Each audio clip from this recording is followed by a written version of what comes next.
তিনি ছিলেন আল্লাহ ভীরু একজন বাদশা। দুনিয়ার ভিতরে দুইজন জমিনে বাদশা মুসলমান সারা পৃথিবী, আর দুইজন কাফের বাদশা ছিল সারা পৃথিবীর কাফের বাদশা। একজনের নাম বাদশা নমরুদ। এই নমরুদ ইব্রাহিম আলাইহিস সালামের জামানার। বিরাট বড় লম্বা হায়াত ছিল তার। আল্লাহর সাথে পাল্লা দিতে গেল, খোদার সাথে যুদ্ধ করার জন্য সে প্রস্তুতি নিল। ইরাকের বাগদাদ ছিল তার রাজধানী। সারা পৃথিবী থেকে কোটি কোটি কোটি কোটি স্বর্ণ সে জোগাড় করলো। আল্লাহর সাথে সে যুদ্ধ করবে। আমার মালিক, আমার মাওলা তার বিরুদ্ধে যুদ্ধ করার জন্য বিরাট অস্ত্র পাঠান নাই। যদি ওই কালেমা সত্য হয় তাহলে তার প্রমাণ একটা সাবমিট করেন, আমাকে প্রমাণ দেন, একটা মুজিজা দেখান, এই কালেমা যে সত্য আমি কি করে বুঝবো। আল্লাহর খলিলের পাশে কিছু ভেড়ার পাল ছিল। তখন তো কাবা এত মানুষজন নাই, কেবল এটা সুন্দর স্ট্রাকচার তৈরি হয়েছে, তো ভেড়ার পাল আশেপাশে। আল্লাহর খলিল বললেন, জুলকারনাইন, কি ডকুমেন্ট তুমি চাও যে আমি নবী? আল্লাহ এক। জুলকারনাইন ডাক দিয়ে বলল, হুজুর, ওই যে ভেড়ার পাল, ভেড়াদের জবান খুলে যদি আপনার এই কালেমার সাক্ষ্য দেয় তাহলে আমি জুলকারনাইন কালেমা পড়ে মুসলমান হব। আরো জোরে, আরো জোরে। মিল্লাতের বাবা ইব্রাহিম, মিল্লাতের পিতা ইব্রাহিম ডাক দিয়ে বলতেছে, জুলকারনাইন, ঠিকই ওই ভেড়ার পাল কালেমার সাক্ষ্য দিবে, তাহলে হুজুর দেখান। আল্লাহর খলিল ভেড়াদেরকে ডাকলেন। ভেড়ার দল কাছে এসে গেল, বলল, হে ভেড়ার দল, তোমরা এক খোদার কালেমার সাক্ষ্য দাও। প্রত্যেকটা ভেড়াদের জবান থেকে বের হয়ে আসলো, লা ইলাহা ইল্লাল্লাহু ইব্রাহিমু খলিলুল্লাহ। চিৎকার করে বলেন না মারহাবা। আল্লাহুম্মা সাল্লি আলা, জবান খুলে, মাওলানা মুহাম্মাদ আলা সাইয়্যিদিনা।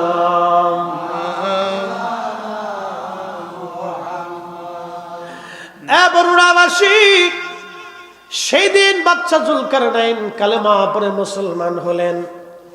তিনি সেই প্রথম জমিনের বাদশা যিনি মুসলমান। পৃথিবীর এমন কোন ইঞ্চি মাটি নাই যে ইঞ্চি মাটির বাদশাহী আল্লাহ তাকে না দিয়েছিলেন।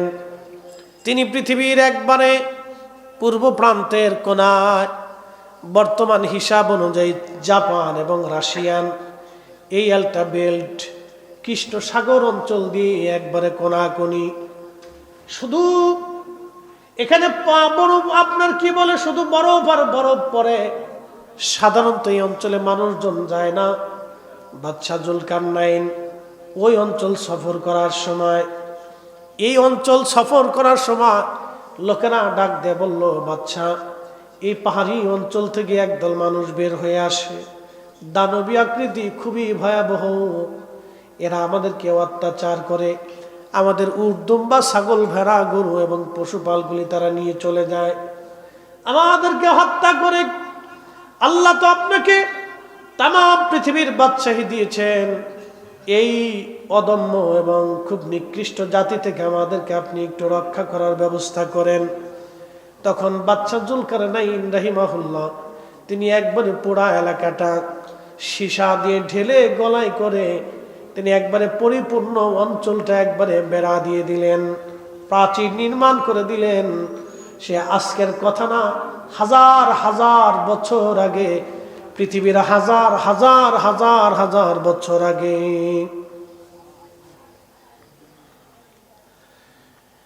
তিনি ছিলেন আল্লাহ ভীরু একজন বাদশা। দুনিয়ার ভিতরে দুইজন জমিনে বাদশা মুসলমান সারা পৃথিবী, আর দুইজন কাফের বাদশা ছিল সারা পৃথিবীর কাফের বাদশা। একজনের নাম বাদশা নমরুদ, এই নমরুদ ইব্রাহিম আলাইহিস সালামের জমানার। বিরাট বড় লম্বা হায়াত ছিল তার। আল্লাহর সাথে পাল্লা দিতে গেল, খোদার সাথে যুদ্ধ করার জন্য সে প্রস্তুতি নিল। ইরাকের বাগদাদ ছিল তার রাজধানী। সারা পৃথিবী থেকে কোটি কোটি কোটি কোটি স্বর্ণ সে জোগাড় করলো। আল্লাহর সাথে সে যুদ্ধ করবে। আমার মালিক, আমার মাওলা তার বিরুদ্ধে যুদ্ধ করার জন্য বিরাট অস্ত্র পাঠান নাই। আল্লাহ শুধুমাত্র মশা পাঠাই দিলেন। মশা, এই যে মশা পৃথিবীতে আসলো, আর কোনোদিন মশা যায় নাই, কোনোদিনও মশা যাবে না। এই দেখবেন মশার বিভিন্ন কালার আছে, বিভিন্ন রং আছে, বিভিন্ন গ্রুপ আছে। রক্তের গ্রুপ অনুযায়ী মশা আপনার কামড়াবে।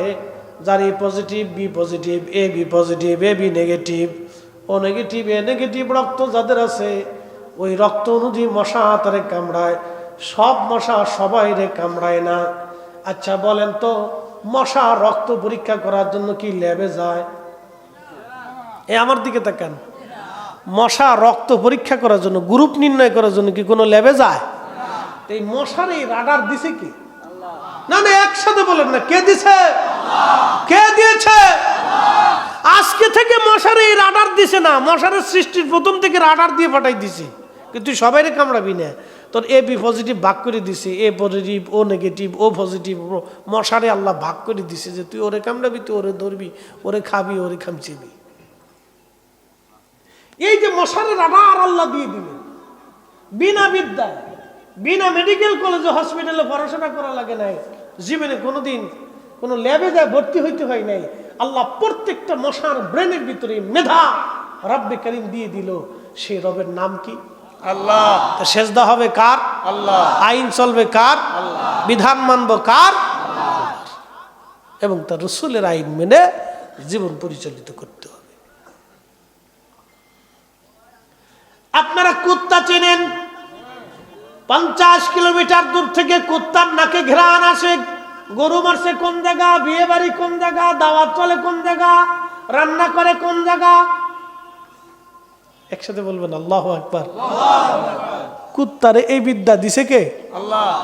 জীবনে কোনোদিন কোনো মেডিকেল কলেজে তার ভর্তি হইতে হয় নাই। যদি দেখেন আপনি আপনাদের এলাকার মাসি শকুন, যদি আপনি দেখেন এই শকুন, গরু মরে গেলে শকুন আসে। যদি এখন শকুনের পাল নষ্ট হয়ে গেছে, মরা পাওয়ার সঙ্গে সঙ্গে শকুনের রাডারে ফোন চলে যায়। কে তারে ফোন করলো, কে তারে চিঠি লেখলো, কেউ দিল না। কাক দেখবেন চলে আসে, কেউ তারে দাওয়াত দিল না কিন্তু চলে আসলো। এগুলি রাডার আল্লাহ রাব্বুল আলামিন তারে দিয়েছেন। একটা পাখির নাম হুদহুদ। হযরত সুলাইমান আলাইহিস সালামের রাজ দরবারে এই পাখিটা গোয়েন্দাগিরি করত। এই পাখিটা গোয়েন্দা প্রধান ছিল হুদহুদ পাখি। হুদহুদ পাখির একটা ক্ষমতা আল্লাহ দিয়েছিলেন। ও আকাশ দিয়ে উড়ে যাওয়ার সময় জমিনের দিকে তাকানোর পরে জমিনের কত ফিট নিচে পানি আছে এবং খনিজ সম্পদ আছে এটা হুদহুদ বলে দিতে পারত, যেটা বর্তমান বিজ্ঞানের পক্ষেও দুরূহ ব্যাপার হয়ে গেছে। বিজ্ঞান এখনো পারে না কোথায় খনিজ সম্পদ আছে, গবেষণা করে বহু কষ্ট করার পরে তারা বের করে। কিন্তু হুদহুদ জমিন দিয়ে উড়ে যাওয়ার সময় তার চোখের রাডার এত পরিমাণে ছিল, কোথায় সোনা দানা মণি মুক্তা মাটির নিচে পড়ে আছে, হুদহুদের চোখের রাডারে সেটা ধরা পড়ে যাইতো। একবার জোরে বলা যাবে আল্লাহু আকবার। এই হুদহুদকে যিনি পাওয়ার দিলেন তিনি আল্লাহ। আল্লাহ ওলিদের একটা চোখ দিয়ে থাকে। বরুড়াবাসী ওলিদের আল্লাহ একটা চোখ দিয়ে থাকে। এই চোখের মাধ্যমে আল্লাহর ওলিরা তাম পৃথিবী দেখতে পায়। এই চোখের মাধ্যমে আল্লাহর ওলিরা মুরিদের খবর নিতে পারে। এই চোখের মাধ্যমে আল্লাহর ওলিরা আসমান জগৎ দেখতে পায়। এই চোখের মাধ্যমে আল্লাহর ওলিরা জমিনের নিচে দেখতে পায়। চিৎকার মেরে জোরে বলেন আল্লাহু আকবার। হযরত ওমর রাদিয়াল্লাহু আনহু মদিনায় খুতবা পড়ে, নাহন্দের যুদ্ধ চলে। হযরত ওমর রাদিয়াল্লাহু আনহুর চোখের রাডারে ধরা পড়ে গেল। যুদ্ধের ময়দানে সেনাবাহিনী বিপদের মধ্যে পড়ে গেছে। পার্শ্ববর্তী বিরাট বড় পাহাড়। হযরত ওমর প্রধান সেনাপতিকে বলেন, ইয়া সারিয়াল জাবাল আল জাবাল, ও সেনাপতি পাশে পাহাড়, পাহাড় দেখো। হযরত ওমর রাদিয়াল্লাহু আনহুর আওয়াজ সুদূর মদিনার থেকে নেহওয়ানদের যুদ্ধের ময়দানে 300 মাইল দূরে। যিনি পৌঁছাইলেন তিনি আমার আল্লাহ। আজ থেকে 100 বছর আগে অনেকের বিশ্বাস করতে কষ্ট হতো, কিন্তু আজকে মোবাইলের জমানায় বিশ্বাস করতে কোনো কষ্ট নাই। এই বরুড়া থেকে আমার হ্যালো শব্দটা আমেরিকা পৌঁছাইতে মাত্র 1 সেকেন্ডও সময় লাগে না। বিজ্ঞান যদি আমার কথায় আমেরিকা পৌঁছাইতে 1 সেকেন্ড সময় না লাগে, তাহলে আমাদের দুরুদ ও সালাম মদিনায় পৌঁছাইতে সময় লাগে না। কি কথা কন না কেন? আর আমাদের দুরুদ সালামগুলি শুনতে মদিনাওয়ালার সময় লাগে না। যাদের বিশ্বাসও এখানে এখনো মজবুত হয় নাই, তারাই আবার দাবি করে আমরা বিরাট বড় হক্কানি।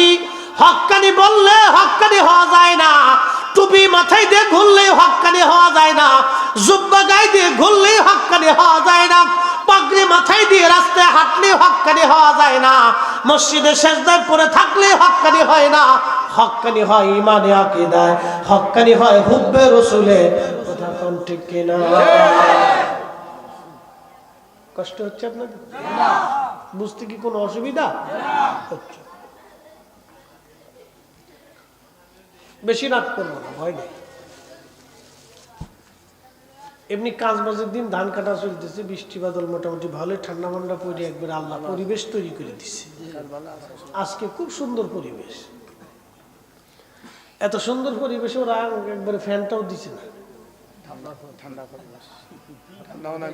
হুজুর মরে যাক, অসুবিধা নেই। তো আজকে ঠান্ডা যেতে পড়ছে, তাহলে ফ্যান দিব না। ঠান্ডাও নাই, গরমও নাই।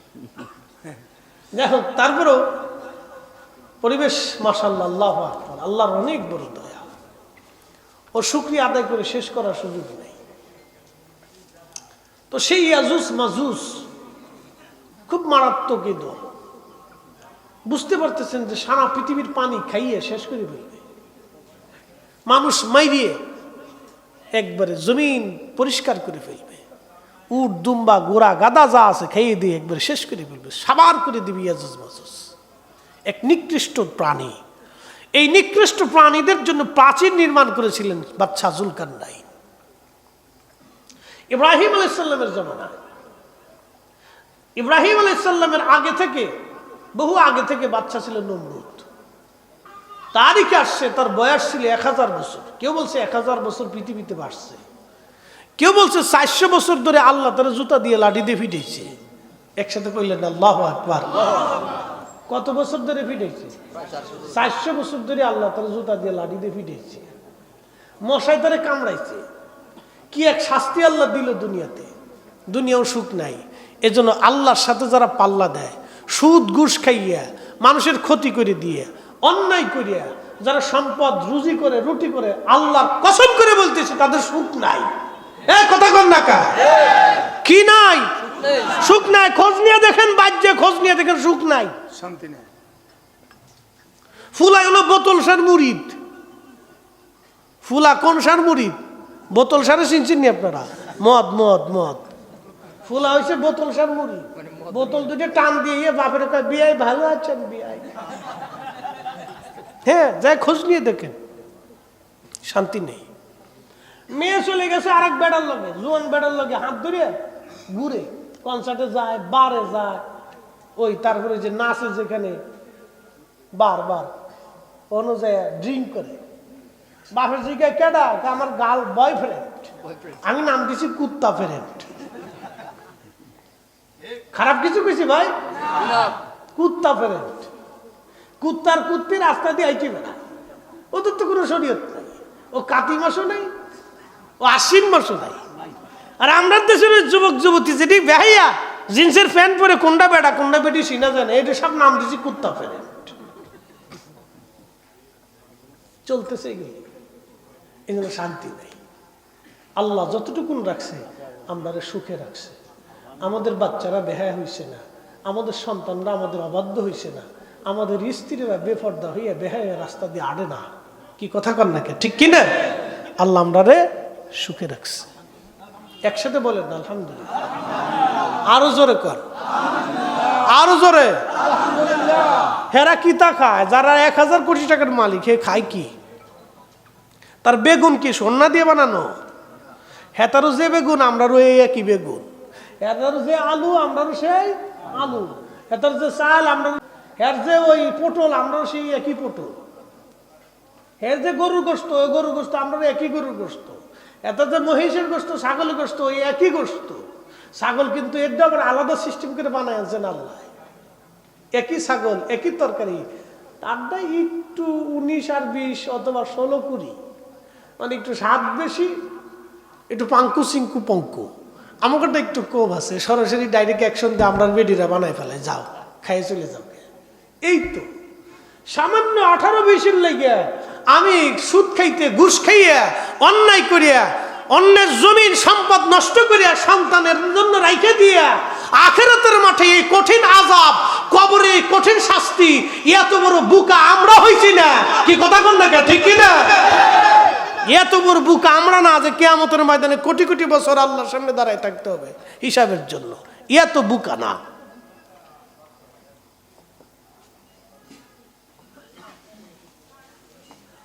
প্রিয় উপস্থিতি, খুবই মনোযোগ দিয়ে শুনে যাবেন কথাগুলি। যদিও আমার কথা শক্ত মনে হবে, কিন্তু আখিরাতের জন্য জরুরি। আমরা কেন ভুল করব? কেন আমরা অন্যায়ের পথে চলে যাব? হযরত ইব্রাহিম খলিলুল্লাহর কথাগুলি বলছিলাম। আসেন, ইব্রাহিম আলাইহিস সালাম সেই দিন ছিলেন একা, আর নমরুদ ছিল বিরাট বড়। তাম পৃথিবীর বাদশা ছিল সেই। সারা পৃথিবীর বাদশার সঙ্গে আল্লাহর খলিল একা লড়াই করেছিলেন। একবার জোরে বলা যাবে কি মারহাবা? আল্লাহু আকবার। না, জোরে বলেন আল্লাহু আকবার। আর জোরে। আমরা তার মিল্লাতের সন্তান, কথা কোন ঠিক কি না? মিথ্যার কাছে মাথা নত করা যাবে না, অন্যের কাছে মাথা নত করা যাবে না। আমরা তার মিল্লাতের সন্তান, তিনি একা ছিলেন। বিরাট বড় বাদশা নমরুদ, সারা পৃথিবীর বাদশা, তিনি একা। ইব্রাহিম আলাইহিস সালাম, ও দেশের সবচেয়ে বড় মূর্তি আল্লাহর খলিল, তিনি কোরাল দিয়ে ভেঙে ফেললেন। পাশের দুইটা মূর্তির সঙ্গে কোরাল ঝুলায় রাখলেন। লোকেরা আসলো মেলার থেকে, এসে দেখতেছে আমাদের মন্দির ভাঙ্গা। কে ভাঙলো রে? বলতেছে ইব্রাহিম ছাড়া আর কেউ না, সে তো মন্দিরে যায় না, পূজা অর্চনা করে না। আল্লাহর খলিলকে ডেকে নিয়ে যাওয়ার পরে নমরুদ জিজ্ঞেস করলো, ইব্রাহিম তুমি কি এই প্রতিমা ভেঙ্গেছ? আল্লাহর খলিল হিকমতের মাধ্যমে একটা জবাব দিয়ে বললেন, নমরুদ আমাকে জিজ্ঞেস করছো কেন? যেই মূর্তিগুলির কাঁধের মধ্যে কুড়াল ঝোলানো আছে, এই মূর্তিগুলির জিজ্ঞেস করো কে ভাঙছে। আল্লাহর খলিলকে ওরা জবাব দিল, দেখো ইব্রাহিম, ওই মূর্তিগুলি কি আর কথা বলে? আল্লাহর খলিল বললেন, মনে হয় ওরাও ভাঙতে পারে। ওরা বলল, ওরা তো মূর্তি, ওরা পাথর, ওরা কি করে বড় মূর্তিটাকে কুড়াল দিয়ে ভাঙবে? ওরা তো নড়তে চড়তে পারে না, ওদের হাতে তো কোনো শক্তি নাই। আল্লাহর খলিল জবাব দিলেন, ও আমার কওম, তোমরা নিজেরাই বলতেছো এই মূর্তির কোনো শক্তি নাই, ক্ষমতা নাই, তারা কুড়াল দিয়ে বড় মূর্তিকে ভাঙতে পারে না, তাহলে তোমরা কেন তার সামনে মাথা নত করে থাকো বলো? আল্লাহু আকবার জোরে বললেন। তোমরা তাহলে কেন এই মূর্তির সামনে, পাথরের সামনে, গাছের সামনে, মাছের সামনে, সূর্যের সামনে, এই আগুনের সামনে, বিরাট বড় পাহাড় দেখেছো, পাহাড়ের সামনে বিরাট বড় গাছ দেখেছো, গাছের সামনে, গরুর সামনে তোমরা কেন মাথা নত করে থাকো? ওরা বলতেছি, এত কথা বুঝি না, তুমি যেহেতু আমাদের ধর্মে আঘাত করেছো, তাহলে তোমাকে আর বাঁচিয়ে রাখা যাবে না। আল্লাহর খলিল বললেন, হাসবুনাল্লাহু নি'মাল ওয়াকিল, নি'মাল মাওলা ওয়া নি'মান নাসির। আপনি যদি আজকে দেখেন ইব্রাহিম আলাইহিস সালামের উত্তরসূরি ফিলিস্তিনের মুসলমানদের দিকে যদি আপনি তাকান, ওই ছোট্ট বাচ্চার মা মরে গেছে, বাবা মরে গেছে, দেখলে কলিজায় মানে না। পরিবারের কেউ নাই, ভাইও মরে গেছে, বোনও মরে গেছে, একা বেঁচে আছে। বাচ্চাদেরকে যদি জিজ্ঞেস করা হয় তোমরা কেমন আছো, বলে আলহামদুলিল্লাহ। কি খাও তোমরা, কি অবস্থায় আছো, বলে হাসবুনাল্লাহু নি'মাল ওয়াকিল নি'মাল মাওলা ওয়া নি'মান নাসির। অবস্থাগুলি দেখলে কলিজায় বাদ মানে না। আজকে সংবাদে দেখলাম রাফাতে ওরা আক্রমণ করবে, হাজার হাজার ফিলিস্তিনি আবার শহীদ হবে, কত মার জীবন চলে যাবে, কত সন্তানের জীবন চলে যাবে। বিশ্ব মোড়লরা নীরব হয়ে আছে, আমার মধ্যপ্রাচ্যের আমিররা নীরব হয়ে আছে। আহা, কবে ঘুম তাদের ভাঙবে আমরা জানি না, কবে ঘুম তাদের ভাঙবে জানি না, কবে ঘুম তাদের ভাঙবে আমাদের জানা নাই। এইভাবে কত মুসলমানের রক্ত তাদের ঝরে চলে যাচ্ছে, তারপর এই মানুষগুলি মিথ্যার কাছে মাথা নত করে নাই। এই মানুষগুলি ইহুদিদের সামনে মাথা নত করে নাই, জালিম দখলদারদের সামনে তারা মাথা নত করে নাই। আমার দেশের নারীরা যখন বুরকা ছাড়া থাকে, অর্ধ উলঙ্গ হয়ে রাস্তায় বের হয়, তখন ফিলিস্তিনের নারীরা বুরকা পরে শহীদ হয়ে যায়। সন্তানকে হসপিটালে চোখের সামনে সন্তান ছটফট করে শহীদ হয়ে যাচ্ছে, মার তখন হেজাব খুলে না, বুরকা ছাড়ে না। আমার ফিলিস্তিনের নারীরা বুরকা ছাড়ে না, হেজাব খুলে না। আর ঠিক তখনই আমার দেশের নারীরা বুরকা পরে না, হেজাব পরে না। আপনি যদি তফাৎ দেখেন, বিরাট বড় তফাৎ। ওই জমিন সাইয়্যিদুনা ইব্রাহিম আলাইহিস সালামের জমিন, আমাদের মিল্লাতের বাবার জমিন। ওই জমিনে ঘুমিয়ে আছেন সাইয়্যিদুনা ইব্রাহিম আলাইহিস সালাম। হাজার হাজার বছর ধরে তিনি ঘুমানো ওই ফিলিস্তিনে ঘুমিয়ে আছেন ইব্রাহিম আলাইহিস সালাম। ওখান থেকে তিনি কাবাতে যাইতেন। ওনার দ্বিতীয় স্ত্রী হযরত হাজরা আলাইহিস সালাম এবং ছোট্ট সন্তান ইসমাইল আলাইহিস সালামকে তিনি দিয়ে পাঠাইলেন সুদূর কাবাতে, কাবা শরীফে তিনি পাঠিয়ে দিলেন। অনেক বড় লম্বা ইতিহাস।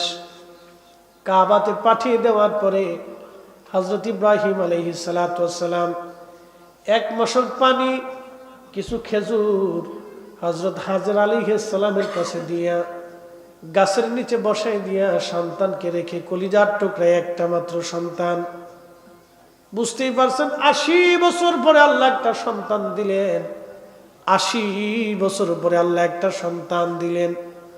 ৮০ বছর পরে একজন বাবা সন্তান পাওয়ার পরে খোদার হুকুমে ওই সন্তানকে তিনি কাবাতুল মুকাররমাতে দিয়ে যখন রওনা করলেন, হযরত হাজরা আলাইহিস সালাম পিছন দিক থেকে তিনি জুব্বা টেনে ধরলেন, ধরে বললেন, স্বামী হে, খোদার খলিল আমার, বিজবন এই অঞ্চলে আপনি রেখে যাচ্ছেন, কোনো গাছ তরুলতা পাতা নাই, খেজুর বাগান নাই, জনমানবহীন শূন্য একটা নির্জন প্রান্তর, একেবারে প্রান্তরে রেখে যাচ্ছেন, নিজের ইচ্ছায় না আল্লাহর হুকুমে।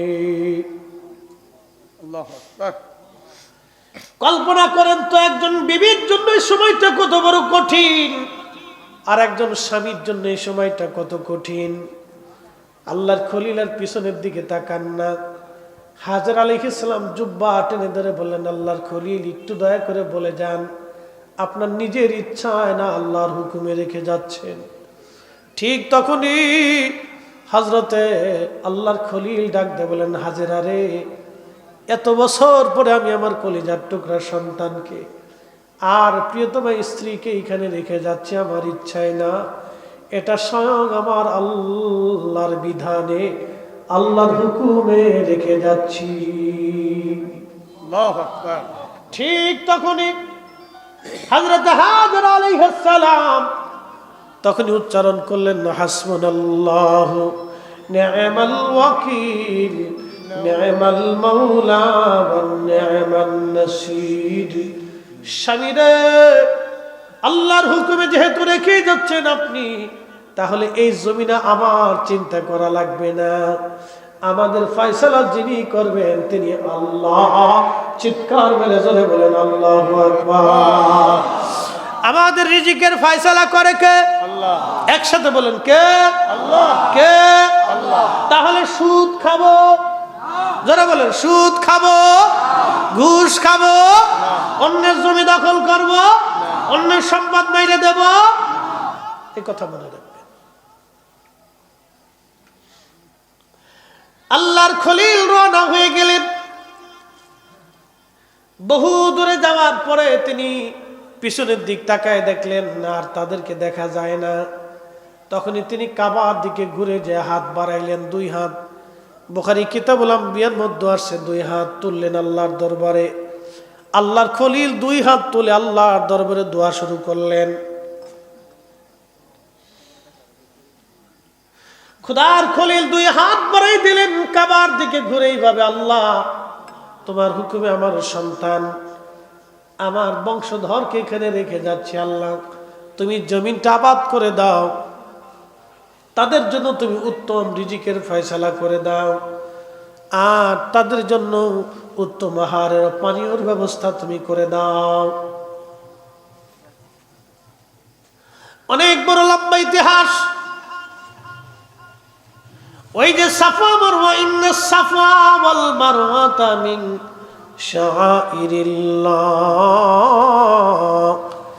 এই সাফা মারওয়া পাহাড় আল্লাহর নিদর্শন। এই পাহাড় আল্লাহ তৈরি করলেন। এই যেখানে বসায় রাখলেন গাছ, এই গাছের নিচে হযরতে হাজর আলাইহিস সালাম সন্তানকে রেখে, পানি নাই, পানি শেষ হয়ে গেল, পানি খুঁজতে লাগলেন তিনি। একবার সাফওয়ায় দৌড়ায়, আবার মারওয়াতে দৌড়ায়, একবার সাফওয়া যা আবার মারওয়া যায়। এই জন্য হজ অথবা উমরাতে গেলে সাফা মারওয়া দৌড়াদৌড়ি করা লাগে। এটা আল্লাহ ওয়াজিব করে দিয়েছেন, আল্লাহ পাক আমাদের জন্য বাধ্যতামূলক করে দিয়ে দিলেন। এমন সময় জিবরাইল আলাইহিস সালাতু ওয়াস সালাম হযরত ইসমাঈল আলাইহিস সালামের পায়ের কাছে যাইয়া, আমার মালিক আমার আল্লাহ হুকুমে জিবরাইল আলাইহিস সালাম পা দিয়ে আঘাত করলেন। পা দিয়ে আঘাত করার সঙ্গে সঙ্গে জমিন ফেটে ফেটে পানি বের হতে লাগলো। হযরতে হাজেরা দৌড়ে এসে দেখতেছে ইসমাইলের পায়ের কাছ থেকে পানির ফোয়ারা বের হয়ে আসে। ইসমাইল আলাইহিস সালামকে সরাইয়া তিনি এই পানিটার চারপাশে বের দিতে লাগলেন। যতই উঁচা করেন ততই উঁচা হয়, যতই উঁচা করেন তত উঁচা হয়, পানি খালি উঠতেই থাকে, উঠতেই থাকে। পানি উঠতে উঠতে একেবারে কুয়া পরিপূর্ণ হয়, জমজম, অর্থ থামো থামো থামো। আল্লাহর খলিলের মা হাজর আলাইহিস সালাম এই জমজম পানিটাকে তিনি বললেন থামো থামো থামো, জম জম জম। তিনি উচ্চারণ করার পরে পানি বন্ধ হয়ে গেল। যদি তিনি পানি বন্ধ না করতেন, ওই সময় থামতে না বলতেন, তাহলে আজও পর্যন্ত ওই পানির ফোয়ারা থেকে একবারে নদী প্রবাহিত হয়ে যাইত। বন্ধুগণ, কিন্তু একটা আশ্চর্যের বিষয় হলো সত্য, এই কুয়ার নিচ থেকে পানি উঠানো হয়, সব সময়ের জন্য মেশিন দিয়ে উঠানো হয়। একটু লিয়ারও নিচেও যায় না, উপরেও আসে না, একই রকম থাকে। আমাদের দেশের পানিগুলি, টিউবওয়েলের পানিগুলি দেখবেন আপনি লিয়ার নিচে চলে যায়। এই যে প্রচন্ড গরমে লিয়ার নিচে চলে গেছে, 10 হাত পানি নিচে চলে গেছে। আবার বর্ষাকালে পানি আবার উপরের দিকে উঠে আসবে। কিন্তু জমজমের পানি নিচেও যায় না, উপরেও আসে না। হাজার হাজার কোটি কোটি টন আর মন পানি উঠানো হয়, একটা সেকেন্ডের জন্য পানি কমে না। চিৎকার মেরে জোরে বলেন আল্লাহু আকবার। এই পানি আর শিফাউল লিন্নাস, মানুষের জন্য শেফা। এই পানি যারা পান করবে তাদের জন্য শেফা। এই পানি বসে পান করা জায়েজ না, এই পানি দাঁড়ায় পান করতে হয়। কেবলামুখী হইয়া বিসমিল্লাহর সাথে এই পানি দাঁড়ায় পান করবেন। জমজমের পানি যতই দাঁড়ায় পান করেন লিভারে কিডনিতে সমস্যা হবে না, কিন্তু এই নর্মাল পানি দাঁড়ায় পান করলে লিভার কিডনির সমস্যা হতে পারে। একটু বুঝে তারপরে যাবেন।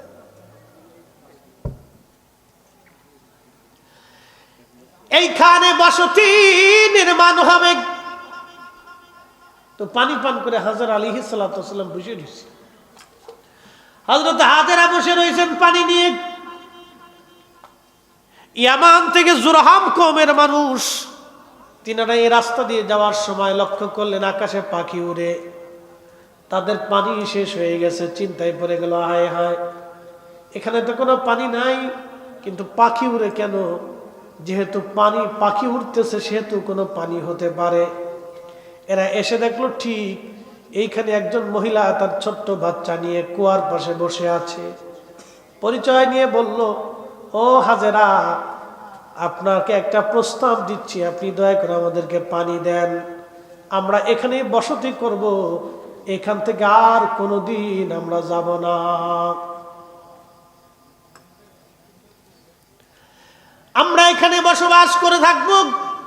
হযরত হাজেরা প্রস্তাব দিলেন, কম তোমাদেরকে পানি দিতে পারি, কিন্তু শর্ত হলো পানি পাবা, বিনিময় আমাকে দেওয়া লাগবে। কওমের নেতা বলল, দেখো হাজেরা আলাইহিস সালাম, পানির বিনিময়ে তোমার খাদ্য কর্ম, তোমার বাসস্থান, তোমাদের যত ফ্যামিলির প্রয়োজন আছে আমরা সব পুরা করে দিব, কিন্তু বিনিময়ে তুমি পানি দেবা। আল্লাহু আকবার। চিন্তা করতে পারছেন? এই যে আবাদ শুরু হলো কাবায়, এই কাবা, আজকের কাবা দেখেন, কোটি কোটি মানুষ, আহা, কত খাবার এখানে, কত ফল ফ্রুট, কত নামি দামি জিনিস। পৃথিবীর হায়ার এডুকেটেড পারসন, জ্ঞানী বিজ্ঞানী, রাজা বাচ্চারা কত যুগ যুগ ধরে এই কাবার সামনে যায় মাথা নত করলো। কথা কন না, ঠিক কিনা? এইখানে যা ধর্ণা ধরল ক্ষমার আশায়। কত পাপী, কত অলি, কত আব্দাল, কত কুতুব, কত গাউস, কত মুজাদ্দিদ, পৃথিবীর সেরা সেরা বড় বড় উলামাগণ এই কাবা শরীফে এখানে এসে মাথা নত করে আল্লাহর দরবারে ক্ষমা ভিক্ষা চাইতে লাগলো। এই জমজমের পানির আশায় কত মানুষ দৌড়াইল। হাজরাতে হাজর আলাইহিস সালাতু ওয়াস সালাম এখানে বসতি গাড়লেন। অ্যাটেনশন ছেলেরা, আমার একটু ওয়াজ করতে বলছে, এই ওয়াজের শেষ প্রান্তে চলে গেছে। হযরত হাজর আলাইহিস সালাম তিনি বসতি করলেন। বসতি করার পরে এখানে তিনি বসতি করলেন। বসতি করার পরে মানুষ জনমানব হয়ে গেল এখানে। বহুদিন পরে আমার হযরত ইব্রাহিম আলাইহিস সালামকে বলেন, ইব্রাহিম, তুমি তোমার প্রিয় বস্তু কোরবানি করো। খোদার খলিল ইসমাইলকে ছাড়া আর কোনো প্রিয় বস্তু তিনি পেলেন না।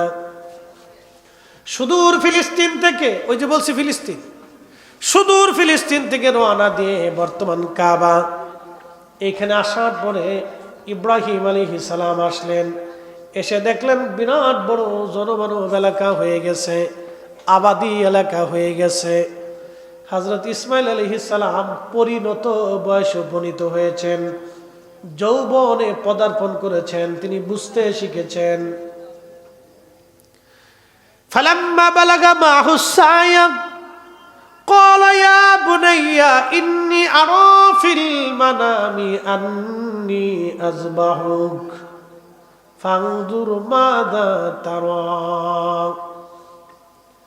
পরিণত বয়সে ফালাম্মা বালাগা, যখন বালেগ হলেন, পরিণত বয়সে হলেন, বুঝতে শিখলেন, জানতে শিখলেন, সুঠাম হলেন, তখন ইব্রাহিম আলাইহিস সালাম আসছে। এসে বলতেছে, বেটা রে, আমি তো স্বপ্ন দেখেছি আল্লাহ তোমাকে হুকুম করেছেন আমাকে তোমাকে কুরবানি করতে, তুমি কি বলো? এতদিন ছেলে আসে নাই, বাবা আসে নাই, ছেলের সাথে পরিচয় নাই, কিন্তু ছেলের কাছে বাবা এসে যখন এই প্রস্তাব দিলেন, সাথে সাথে ছেলেটা বলল, ইয়া আবাতি ফাল মা তুমারু সাতাজিদুনি ইনশাআল্লাহু মিনাস সাবিরিন।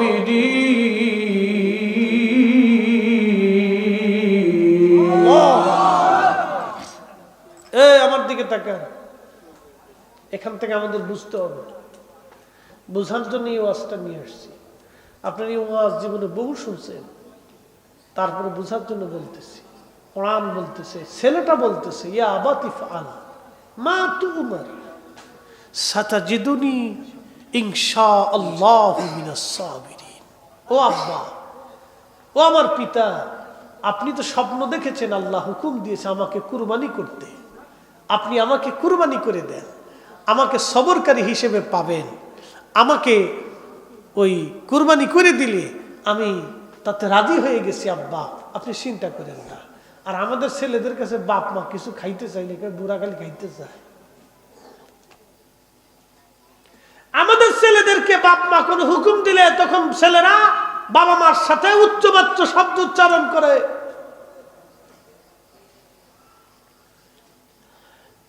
যুবক যুবতীরা, এটা আমাদের জন্য একেবারে কি বলবো, বলার কোনো ভাষা নাই। শুনিয়া যান, ইসমাইল আলাইহিস সালাম বাবার প্রতি কত বড় আনুগত্য থাকলে একটা সন্তান বলে, আব্বা কুরবানি দিয়ে দেন, আমি ইনশাআল্লাহু মিনাস সাবিরিন, সবরকারীদের মধ্যে আপনি আমারে